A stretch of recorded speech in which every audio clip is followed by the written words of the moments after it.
one from the Bangladeshi authorities has contacted me. The entire time they've done trial by media. Tulip Siddiqui তিনি আপনার একটা গণমাধ্যমে জানালেন যে আমি এবং আমার খালার এগেনস্টে যে অন্তর্বর্তীকালে সরকার যেই মিথ্যা মামলা দাঁড় করাইছে এটার আমরা মোকাবেলা করতে চাই। উল্টো দিকে আপনার লন্ডনে যাচ্ছে ডক্টর ইউনুস এবং যুক্তরাষ্ট্রেও যাচ্ছেন ডক্টর ইউনুস। এটাকে কেন্দ্র করেও আপনার অন্তর্বর্তীকালে সরকারকে যে বৈঠকের একটা বার্তা জানান, সেখানে ডক্টর ইউনুস আপনার সাড়া দেন যে তিনি বৈঠকটা করবেন।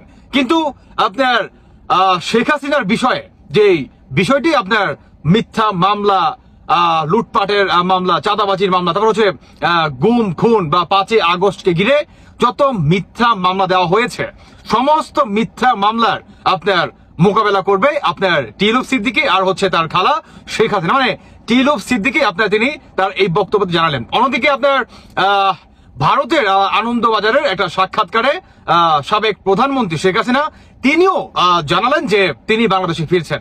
শুনে আসুন তার বক্তব্যটি। আমার বিরুদ্ধে মামলা দিয়েছে, ওয়ারেন্ট ইস্যু করেছে, আমি সেই মামলা মোকাবেলা করতে যাব, তাহলে আমাকে যেতে দেওয়া হবে না কেন? ওদের বোধহয় ধারণা ছিল যে মামলা টামলা দিলে বোধহয় আমি ভয় আর দেশে আসবো না।